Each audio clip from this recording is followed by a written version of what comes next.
semuanya, perkenalkan nama saya Nisfi Nur Syabani, biasa dipanggil Nisfi. Saya adalah mahasiswi jurusan Sastra Indonesia di Universitas Diponegoro. Pada kesempatan kali ini, saya mendaftar intern sebagai content creator. Baik, di sini saya akan mempresentasikan dari hasil jawaban saya. Yang pertama, apa permasalahan utama UMKM di Indonesia yang bisa diselesaikan dengan chatbot? Oke, baik. Sebelum menuju ke permasalahan yang utama, kita mengetahui dulu apa saja sih permasalahan secara menyeluruh di UMKM di Indonesia. Dalam berjalannya suatu bisnis, tentu saja kita menemukan permasalahan di dalamnya. Dengan adanya permasalahan, membuat para pelaku usaha untuk memutar otak bagaimana cara menyelesaikan permasalahan tersebut. Di sini saya menjabarkan garis besarnya saja beberapa permasalahan yang kerap dihadapi oleh penggiat UMKM di Indonesia. Yang pertama, tidak memiliki branding. Kemudian yang kedua, melakukan pembukuan masih secara manual. Kemudian yang ketiga, slow response dalam membalas pesan pelanggan. Dan yang terakhir adalah belum atau kurangnya pemasaran secara online. Nah, kemudian selanjutnya saya mengambil salah satu masalah yang paling utama dalam UMKM di Indonesia. Itu adalah slow respon dalam membalas chat dari pelanggan.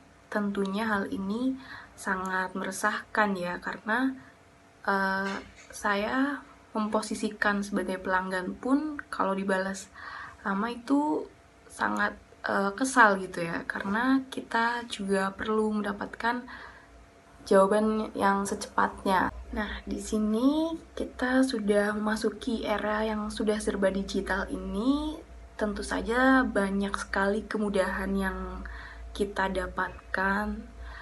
Contohnya dalam bidang ekonomi, seorang pebisnis dapat memanfaatkan teknologi yang ada untuk mengembangkan bisnisnya.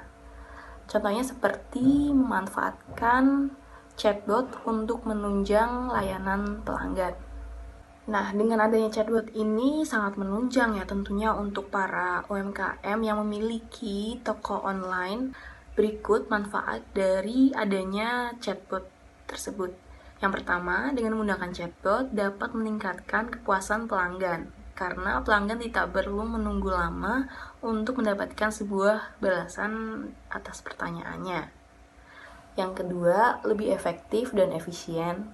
Kemudian yang ketiga, menghemat biaya. Dalam hal ini artinya tidak membutuhkan banyak pekerja dalam bidang pelayanan pelanggan. Kemudian pertanyaan yang selanjutnya, jelaskan ide chatbot yang akan kamu kembangkan untuk menyelesaikan permasalahan tersebut.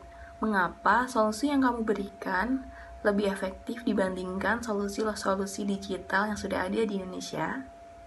Dalam hal bisnis, kepuasan pelanggan adalah yang utama.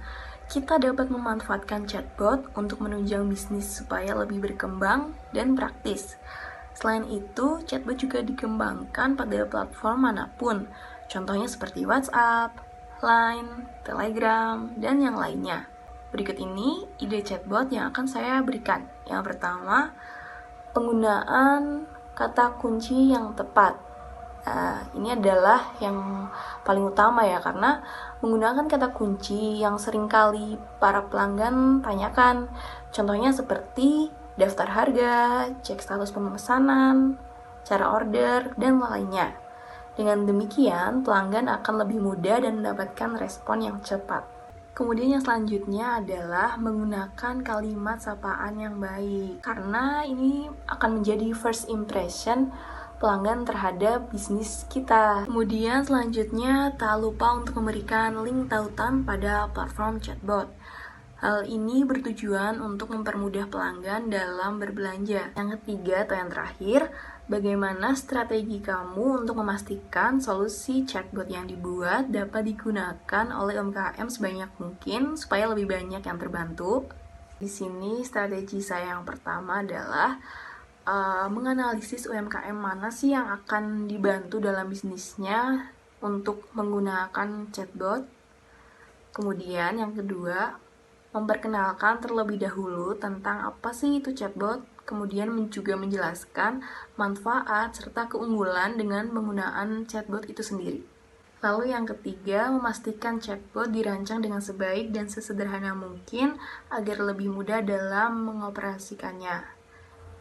Kemudian yang keempat, memberikan pemahaman dan memperbanyak literasi terkait chatbot itu sendiri supaya lebih dalam mengenal tentang apa itu chatbot. Demikian presentasi dari saya. Kurang lebihnya mohon maaf, saya ucapkan terima kasih.